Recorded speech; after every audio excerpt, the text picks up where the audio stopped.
right. All right. Hello, everyone. This is Conversations with Rob.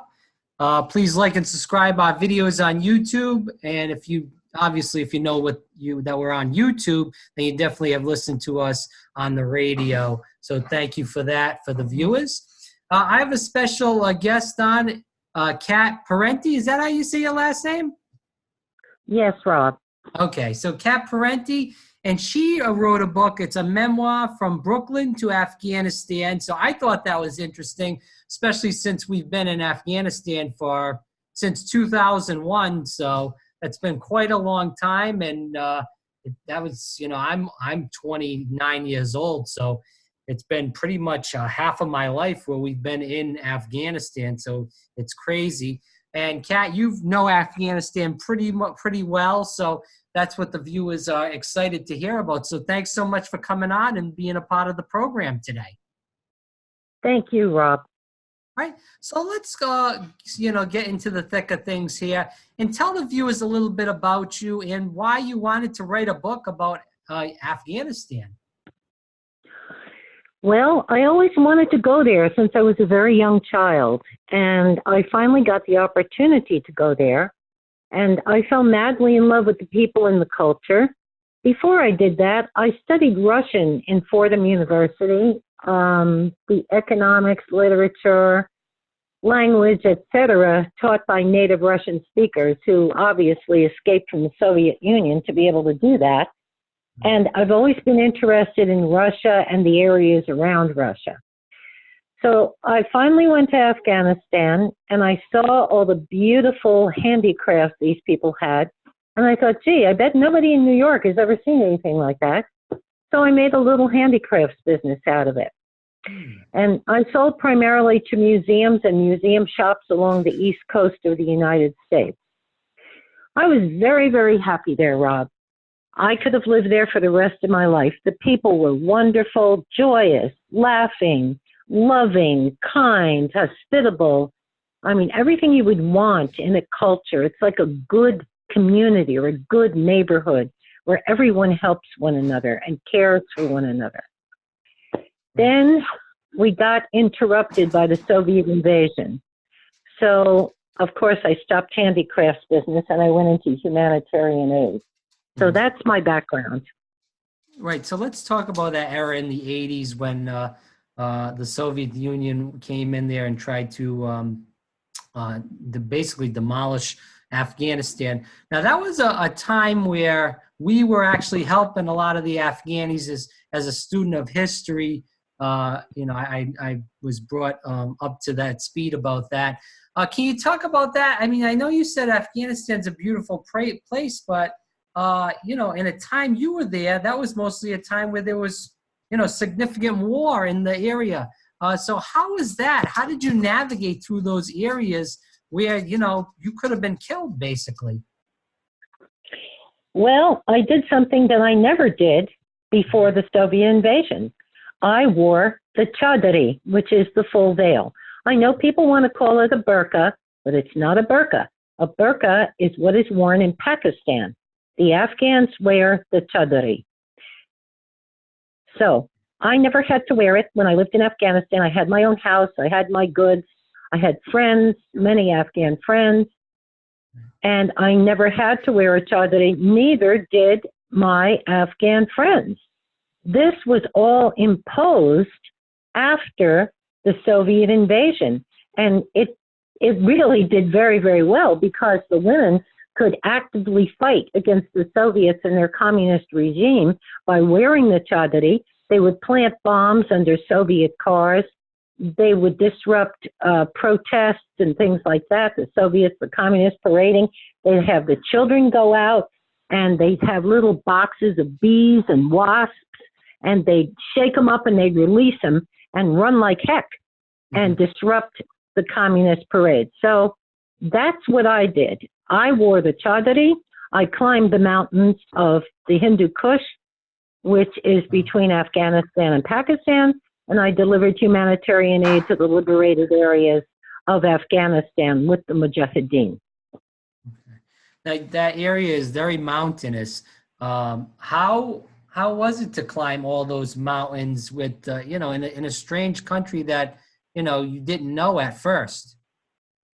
It was like, can I stop now and take a break? That's what it was like, Rob. Right. Well, they talk about it, Kat, throughout the, you know, like I said, I'm a student of history. They talk about it throughout the news, especially after 9/11 and the Tora Bora Mountains, where they thought they had bin Laden and they weren't able to catch him in that part of the area. You know, I talked to a lot of soldiers that have been in Afghanistan, and they really do talk about that in the mountainous areas, and it's really a hard area to fight, especially as far as military, because you're fighting against, you know, as far as the U.S. and the Soviet Union, they go into a country where they don't know the territory like the natives do. And as you said, the women know where to go as far as with the Soviet Union and how to blow up the cars and stuff like that. And, you know, our country and the Soviet Union, they didn't know how to fight like that in that kind of dangerous terrain. Correct. Right. But I want to get back into the book.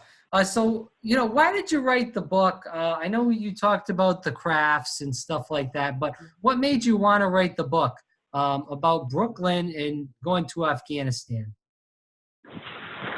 I wanted to write the book to educate the Western world about the true culture of the Afghans, Robert. These are things that people do not know about these people. They just get, as you said, most people are focused on from the year 2000 to the present. They have no idea who these people were. I will just give you two examples here. One are the three great laws of Afghanistan. The first is hospitality to the guest. Now, what does that mean? That means Rob could be there. He could knock on any door. He must be taken into the family. He must be fed and taken care of for 3 days. Right. At the end of the fourth day, if Rob has some business, he can speak about it. If he doesn't, he thanks the people and he leaves without any payment or remuneration whatsoever.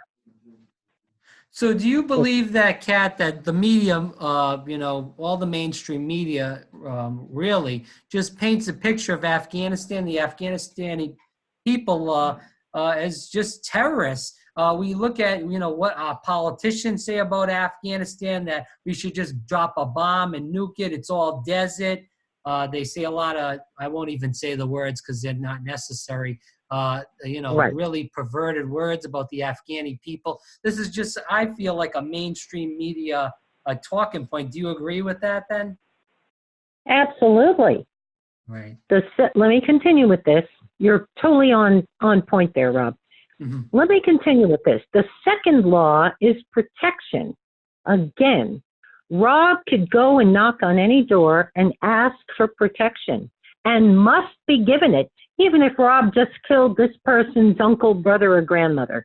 Wow. The law of protection. I was protected because my husband, who was a tribal chieftain, he got killed in a car accident that I was in. I miscarried.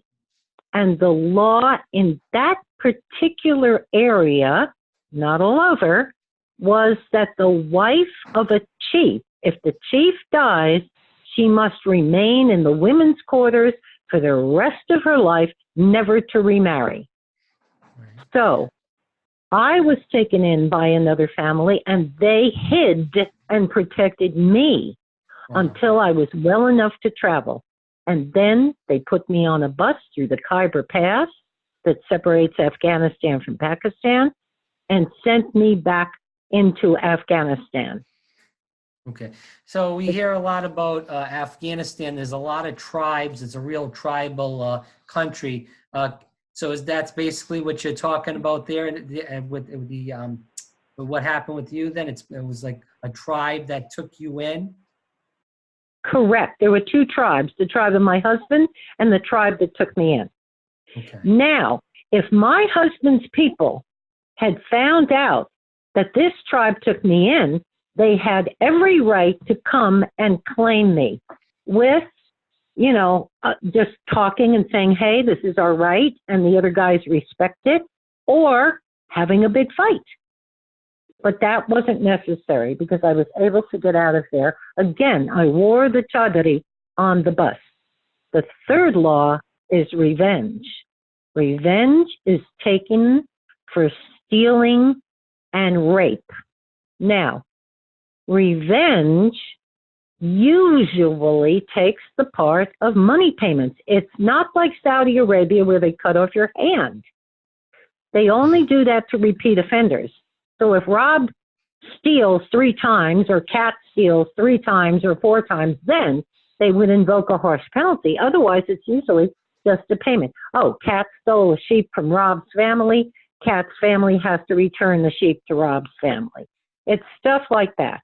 It was a very communal type of thing that people talked and discussed first. Now, there was no discussion with the Soviets. I mean, they were dropping bombs on these people. Let's talk about, you talked about the tribal aspect.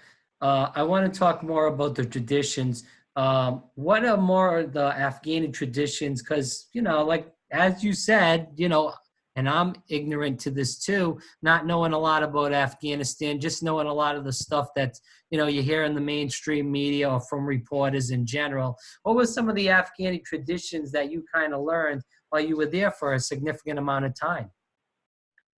Okay. Well, you asked me to give you a fun fact. Right, I'll tell you one fun fact, Rob, okay? Sure.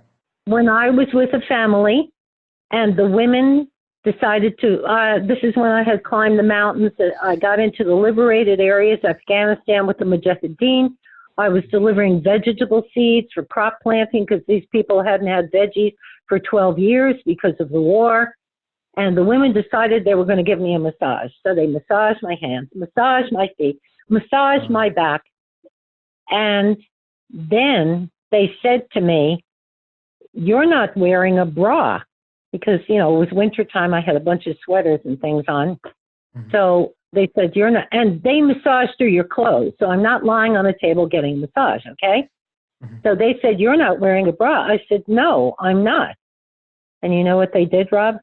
They pulled up their traditional clothes and showed me bras from Victoria's Secret. Wow. That's incredible. Now, were you talking to these people in English, Kat, or their native language? No, their native language, Rob. Yeah, I speak several languages, and one of them is some of the Afghan languages. Oh, wow. Okay, so that's a funny one. Now, this is a serious one, but it's a really good one. Okay, just say there's a family. They have 2 sisters. 2 sisters get married. One sister cannot have children. The other sister has children.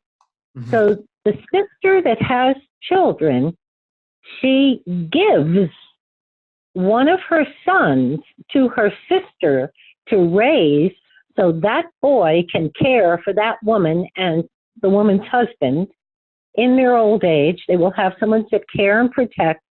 And the woman who was barren, so to speak, she takes the name Mary and names the son Jesus. Wow. Interesting. Very interesting. That's Yeah, really because they incredible. say these people are savages and, they just kill everybody. And that's true about the Taliban. That's very, very true about Now, the Taliban. Sorry to interrupt you, Kat, but you brought up the Taliban just there now, and we know that, Trump was trying to make amends with them. Not sure. And then apparently they walked away from the table. Trump did. So we don't know who's lying there. But anyway, I got a feeling who's lying, and it's our guy. Me too. That's my opinion. But anyway, Yeah. to go back to that, were you there when the Taliban was in power at all, or did you meet any of these people? Because, as we said many times throughout the interview, we hear all this stuff from the mainstream media about how these guys act. TV shows depict them as terrorists, savages, as you stated, cutting off people's heads, raping women. Is that how these people really are? You were there. You kind of know what goes on in these tribal areas. Did you meet the Taliban? Okay, here's what we have to understand, okay? Now, all over the world since time immemorial, people, mainly men, have fought one another to varying degrees, okay? All right. So we got to go back to Central Asia. That's where Afghanistan is. Afghanistan is not the Middle East. Afghanistan is the Near East. So we're in Central Asia.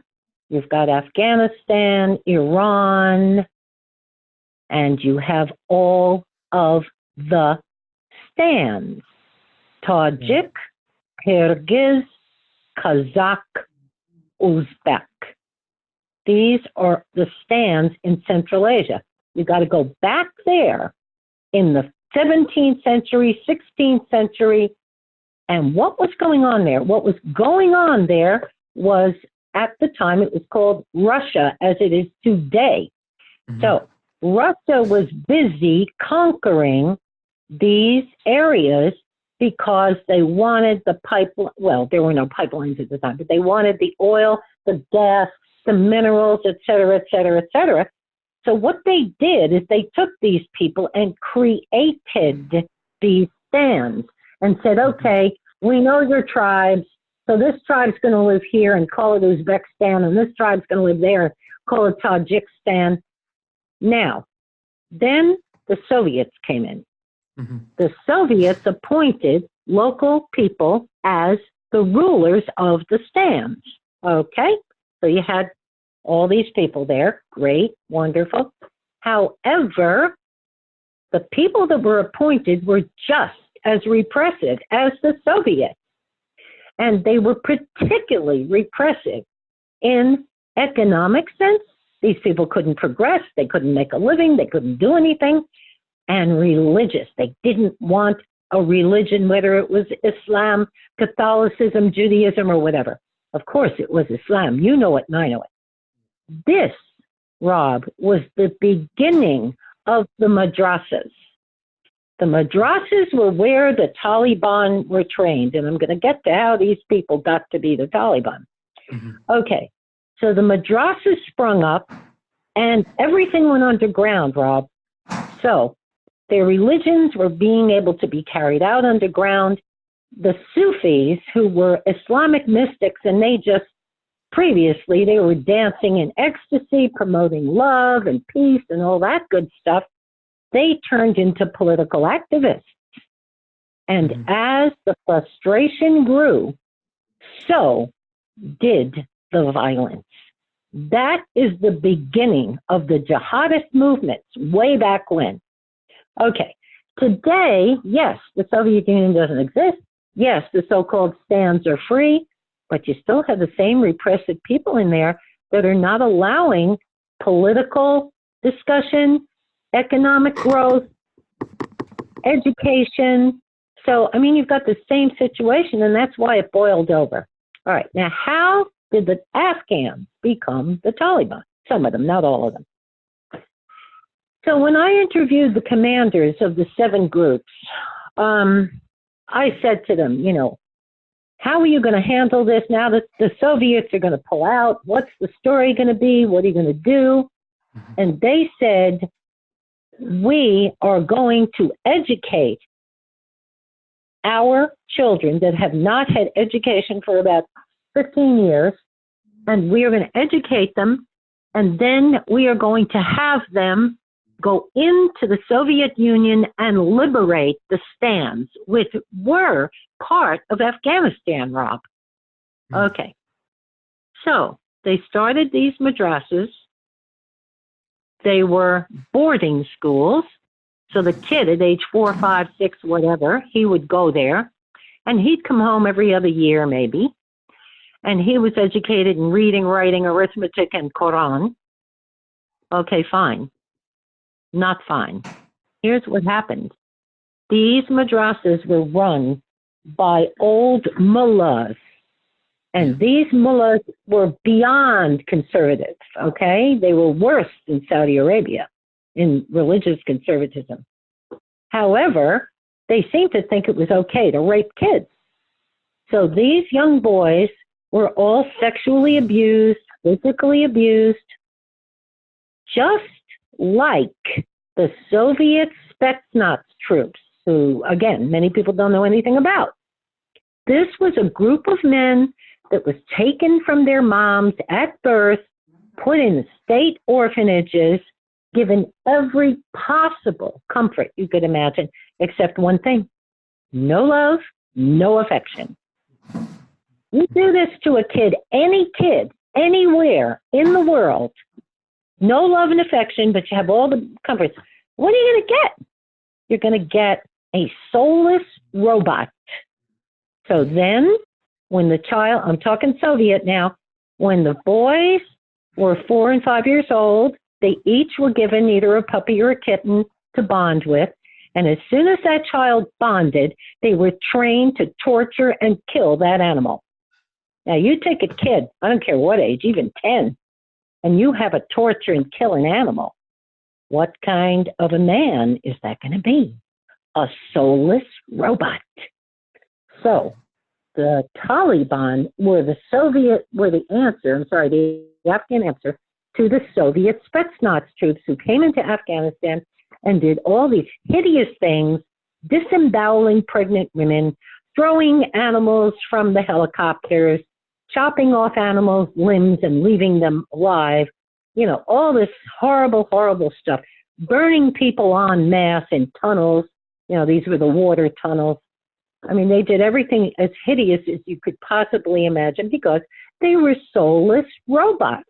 And that's what happened to the Taliban. They are soulless robots. There's no reasoning with them.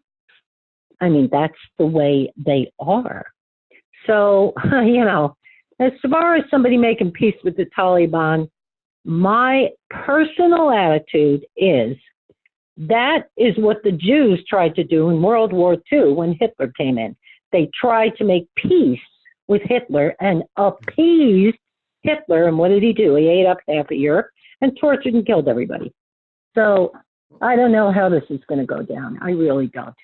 And unless there is a strong government by Afghans in Afghanistan, I don't see how this is going to work.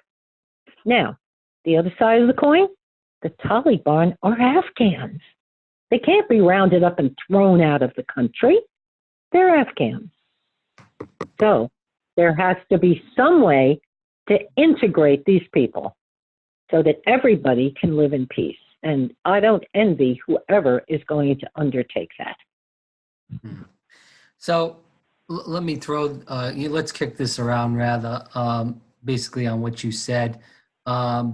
We talked about, as far as the peace initiative goes with Trump and stuff, don't you believe that, as I said, throughout the 80s, and then in the 2000s, again, we're still in Afghanistan. Throughout my lifetime, and a lot of yours, every president's been at war in the middle, in some faction with the Middle East. We're, killing and bombing, Muslims were every day, for quite a long time. We look at Afghanistan and you see the rich minerals that are in Afghanistan. And I was researching this before we had our interview. There's 1,400 mineral fields. You've got copper, coal, gold, natural gas, petroleum, all that stuff in Afghanistan, rather. And that's why I believe that we're still there, because between tribes and the fighting, we're not going to stop that. That's through the tribes, as you stated. But we're in there to try to put puppets, whether it's the Taliban or some president in power in Afghanistan, and just take the natural resources, make deals with them. And that's what I believe is going on now. What is your opinion on that take? My opinion on that, Rob, is, number one, you're correct. And let me give you the rest of the picture. Sure. This stuff started in the 17th, here we go again. This stuff started in the 17th century, okay? Mhm. It was termed the Great Game. It was a contest between the Russians, because they were called the Russians then, as they are now, the United States, and Great Britain for power and control through the conquest of large areas that contain minerals, oil, gas, precious stones. In short, it's money. That's what it always comes down to. Now, what happened, we're talking about the persecution, repression of people with different skin color from white, and certainly the Central Asians qualify there, certainly the Afghans, the Pakistani, the Indian, and everything else that you have mentioned, okay? So, what's going on there? What did Britain do? Britain got into India. Remember one thing, Afghanistan was all of the stands plus what we call Pakistan. That was all Afghanistan. Oh, wow. There was India next door. Now, how do I know all this stuff? I didn't read history, Rob. I married a nobleman, an Afghan nobleman, and he is the one who gave me most of my historical facts. Oh, Okay. wow. Okay. Oh, wow. Oh, both of my husbands are deceased, okay? Right. So, I mean, God bless them. They were wonderful. One was killed in the car accident I mentioned. The other one was killed when the Soviets dropped a bomb on Jalalabad. And we were both there, and he was killed and I wasn't. Okay. Wow. So, anyway, what did the Brits do? They went into India. They saw a land of tremendous resources. Oh, boy, this is great. We're going to bring it into the British Empire. Yeah, oh, ooh, ah. And then they turned around and did to the people the same thing the Russians did to the Central Asians. They said, your religion is no good. You have to become Christians. You can't be Muslims. You can't be Hindus. Your culture is no good. You can't do that. You can't do this. You can't do the other thing. I'm going to interrupt myself. What is the purpose of polygamy, Rob? Have you any idea? Okay. The purpose of polygamy, my dear, is when Muhammad was establishing Islam all over the areas there, and there were physical fighting wars, okay?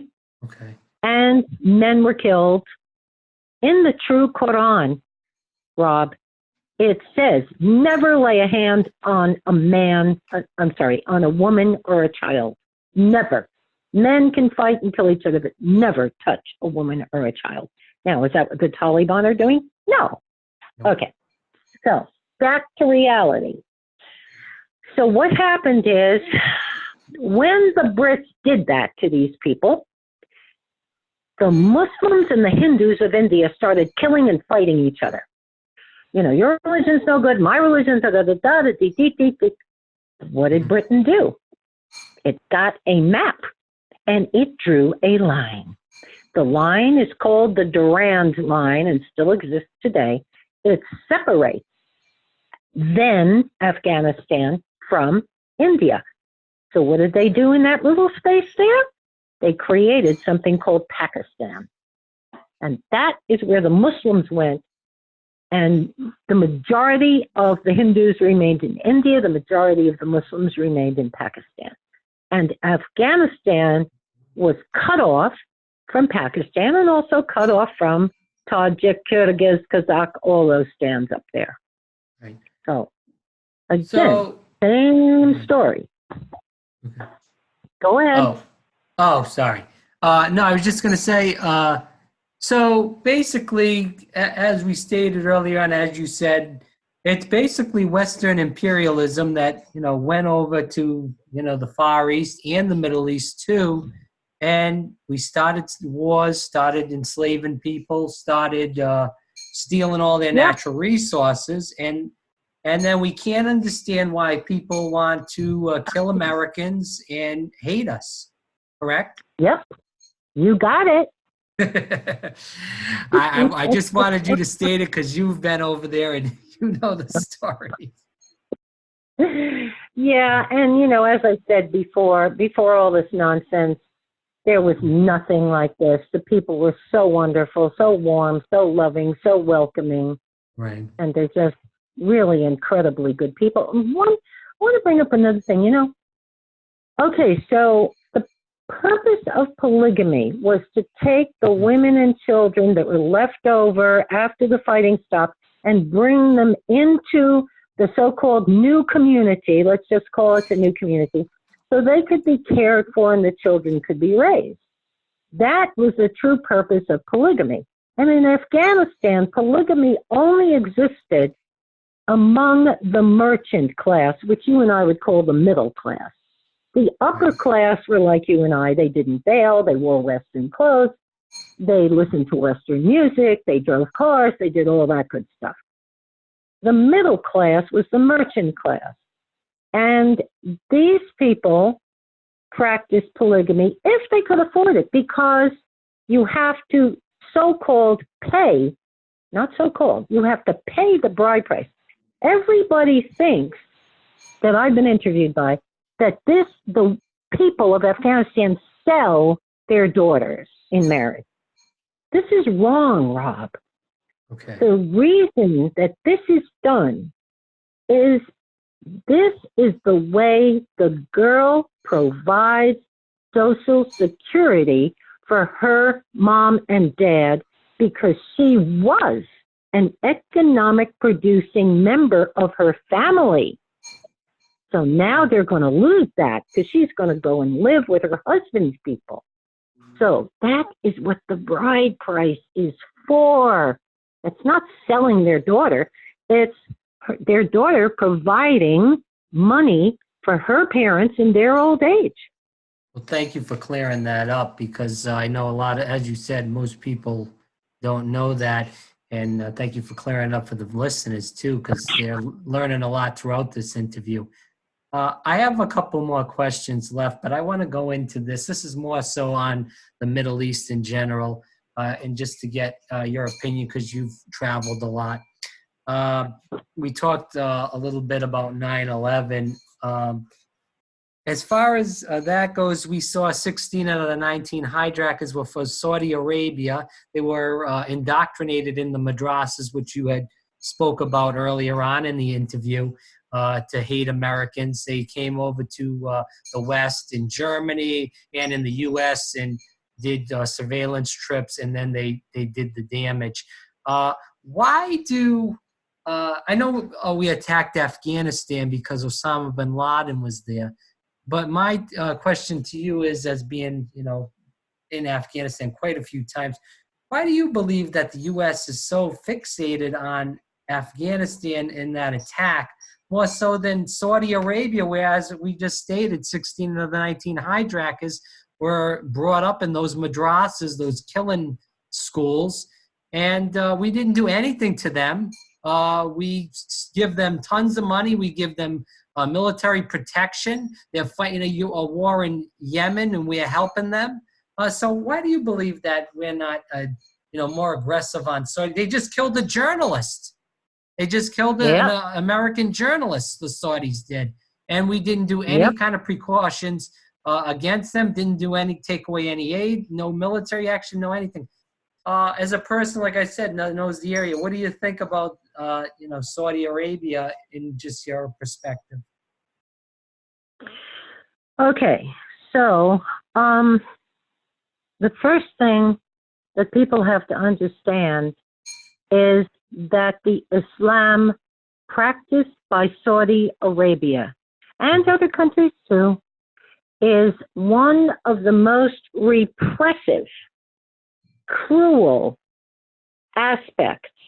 It has nothing to do with Islam. It's their own version by some guy whose name was Abdul Wahab, and he created Wahhabism.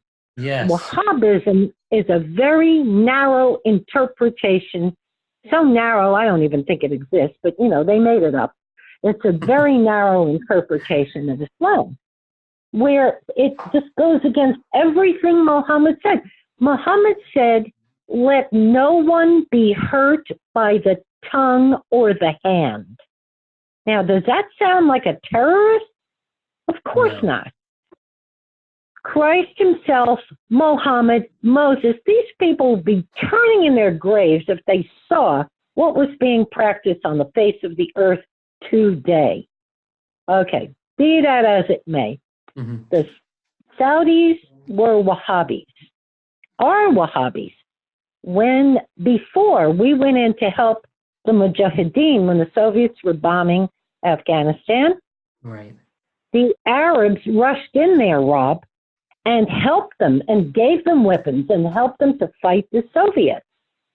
Now, what happened? After the Soviets were pushed out, so to speak, or they left, whatever, the Arabs said, hey guys, guess what? We helped you, we gave you money, we gave you food, we gave you weapons. Now you have to reorganize your country the way we want you to, religiously. Wow, I didn't know that. Most people don't, my dear. Yeah. Okay, so Rob, what happened? The Afghans are not like that, Rob. I'm an Italian from New York, okay? Right. The Afghans reminded me of the Italians. The Italians are always ready to have fun, have a drink, have a dance, have a party. And they are in church on Sunday, even the mafia. Yeah, that's right. I'm Italian too, so I get it. See, the Afghans were like that. They committed every, I'm going to say sin, whatever you want to call that. In the book of by God, they were in the mosque on Friday. Okay. Wahhabism isn't like that. So, again, this is part of the Taliban. The Taliban adopted Wahhabism and then added their own insane cruelty to that, which again has nothing to do with the true Muslim culture. Why didn't we punish Saudi Arabia? Why did we bomb Afghanistan? Okay, let me draw you a little picture here. In all the wars that have been in the world, okay, that, now we can go in history, World War I, World War II, blah, blah, blah, blah, blah, blah, blah. You're right. Rob, did anybody who was fighting, did they bomb the Vatican? Ever? No. No, of course not. Did anyone, with the exception of the 9/11, obviously, well, did they bomb Washington, D.C.? No. Okay. Saudi Arabia has the holiest site of Islam on its territory. The mosques, Mecca and Medina, which of course is all connected to Muhammad and his journeys back and forth from those places. These are the holiest Muslim sites where Muslims from all over the world, Rob, they make a pilgrimage to this area. Yes. All right, so there's nobody in their right mind going to do that. However, as you have said, and many people have said, what's in Afghanistan? Nothing. It's just a bunch of desert rock and ragheads. So we can go after Osama bin Laden and we can bomb Afghanistan, but we're not going to bomb Saudi Arabia where those holy sites are, and we're not going to bomb Saudi Arabia because they have tremendous oil reserves. It's back to the great game. It's back to money. Right. That's your answer. The question was, the name of the game rather is too that Osama bin Laden, that he was in Afghanistan, but remember, Osama bin Laden was a Saudi. He was a Saudi businessman. So it all, in the end, goes back to Saudi Arabia. And I agree with you there. And money. Don't forget too. Money. Yeah. All goes back to money, my dear. Now, I want to answer a question that perhaps you haven't asked me, if it's okay with you. Yeah, please. The question people ask me most commonly is, why did the Soviets invade Afghanistan? Okay? Right. Very simple answer. Again, This goes back to the 17th, 16th century, time of Peter the Great of Russia. From that time onwards, the Russian people, the Soviets, whatever you want to call them, were focused on one thing: a warm water port, so they could have control of shipping areas. Okay. Afghanistan's landlocked. Okay. However, now this, I interviewed a student, an Afghan student who had decided to do higher education in Moscow. This is the time of the Soviet invasion of Afghanistan. The Afghan communists, those who became communists, sent their children for higher education in Moscow because Russia shut down the country and wouldn't allow them to send their kids to the U.S. or anywhere, or Europe or anywhere else. So when this boy came back, I interviewed him, and he said to me, he said, I was in class, and one of the Russian students said to the teacher, how long is it going to take for us to conquer Afghanistan? And the Russian laughed, and he said, 2 weeks. Okay? Because, yeah, right. The Russians thought, again, there's nothing there, just a bunch of ragheads. We'll step on it, we'll bomb them out of existence, and that'll be it. All right, that was step number one. In the Russian mind, step number two was Pakistan, which is another nothing place. Bomb them. Now, what happens if they have Afghanistan and Pakistan, Rob?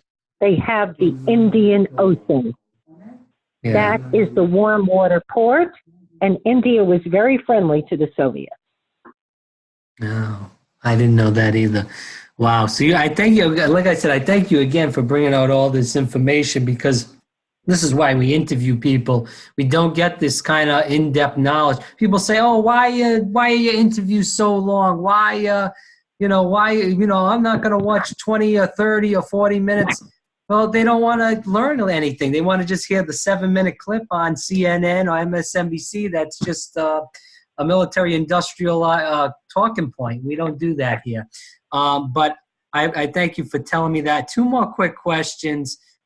Firstly, since we're on the Afghanistan, then I want to get to your work in the UN and stuff like that. But as far as the Afghanistan, do you see, like I said, we see the peace thing, which that was kind of a joke with Trump and the Taliban. Do you see any kind of peace talks in Afghanistan? Do you see us getting out of Afghanistan anytime soon? That's a hard call. That's a very hard call, Rob. Because I really the people don't want it in know. this country, I know. Right. As I said, if, just say we pull out tomorrow totally and completely, and the Afghans are left to themselves, the only thing that I get concerned about are what will happen to the women and the girls. Everything will be taken away from them again. It will be shut down completely. Of course, these people are smart. They go underground. They have underground schools. One of my projects, Rob, is to get IT stuff or laptops or whatever you want to say, computers, Sure. to Afghan schoolgirls inside Afghanistan. And I'm negotiating with 2 Afghan nonprofits run by Afghan women who are That's great. into educating girls. So I have no idea what's going to happen there. I believe they have to have a strong government. I believe the government is very corrupt. I believe it is cooperating with the Taliban. However, on the other side, what choice do they have? So even if we left, I don't know if it would be better off. Yeah. We have done some good projects there and have helped people, but it's small potatoes compared to what's going on. And the Taliban are relentless. They're never going to give up until they have complete control. Again, to make a peace deal without having one side agree to anything is insanity. I mean, there's no point to that. Right. So Go ahead. I'm sorry. that's all right, Rob. That's my opinion. Do you worry though about?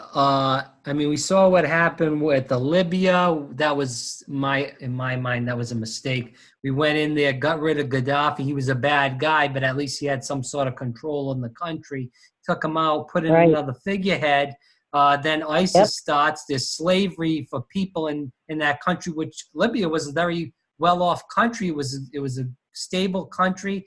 Once we took Yep. Gaddafi out, it was like I said, slavery. So are you worried about something like, we know the Taliban's there, but something like ISIS breaking into Afghanistan if we do, bail out of there? Guess what? They're already there. They're already there, Rob.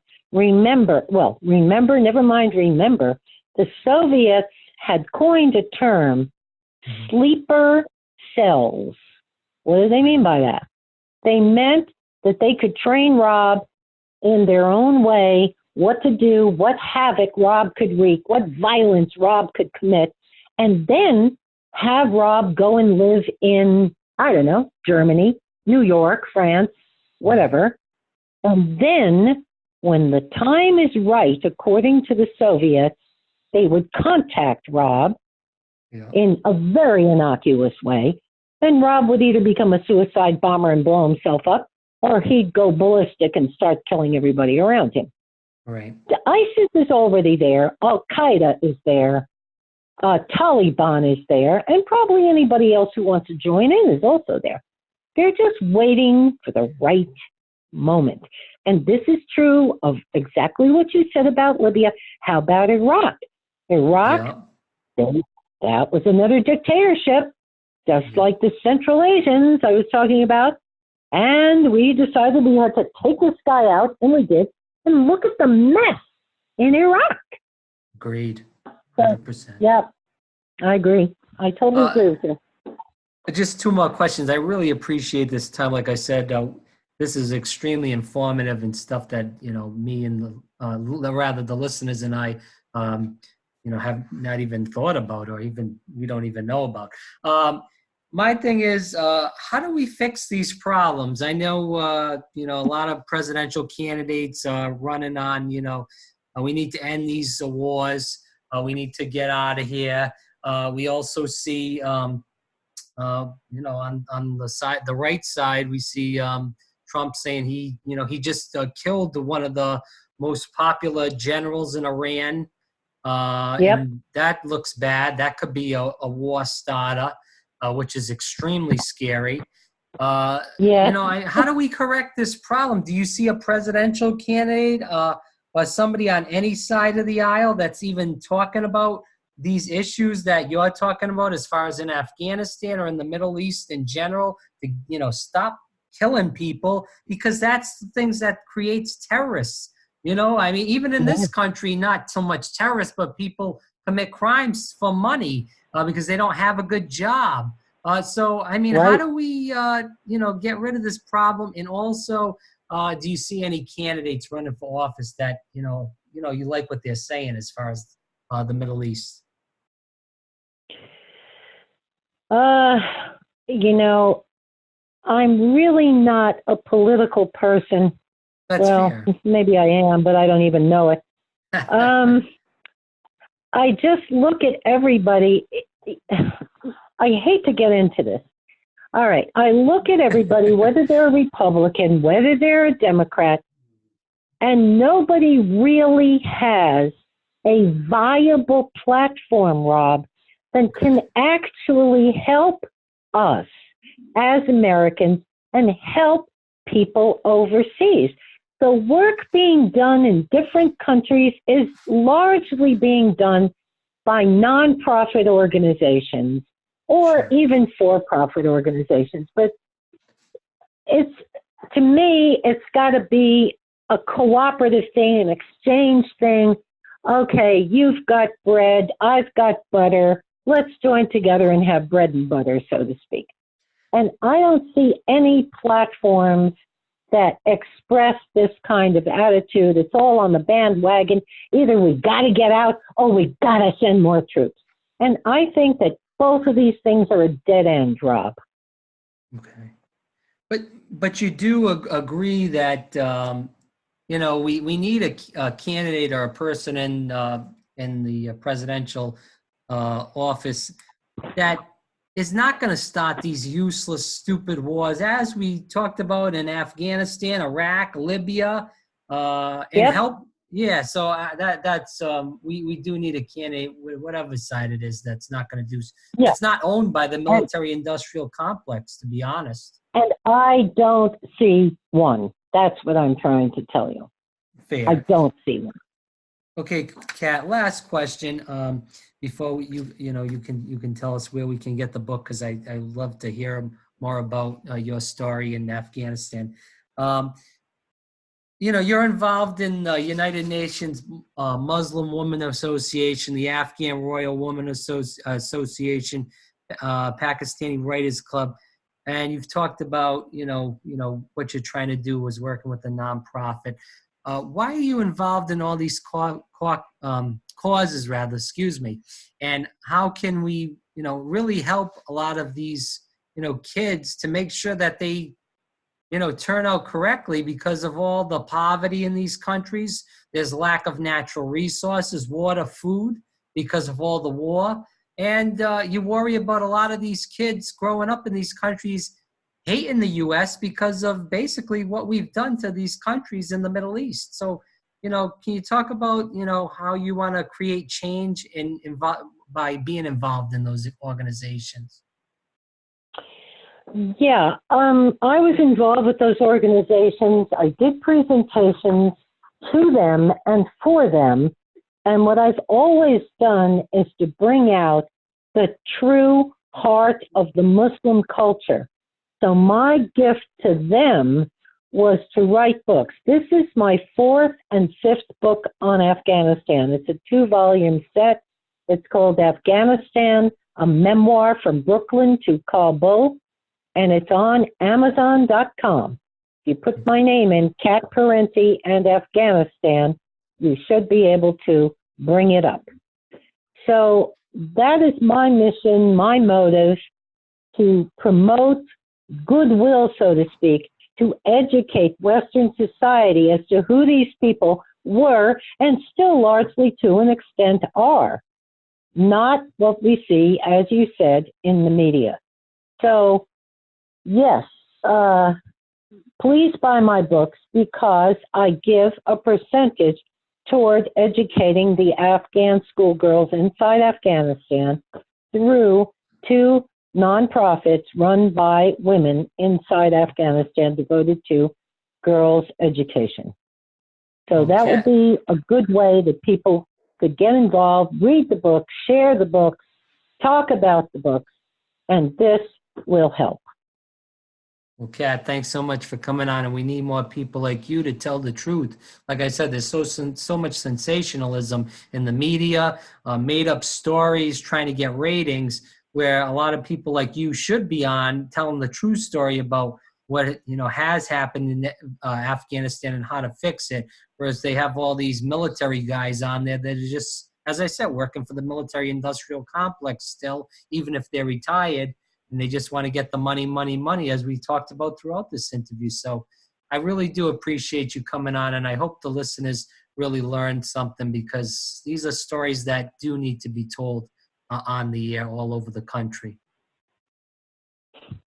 Thank you so much, Rob, for the opportunity. I really enjoyed it. All right, and let's stay in touch, Kat. Thanks again. Appreciate you. All right, Rob. Take care. Right. Bye-bye. Bye-bye now.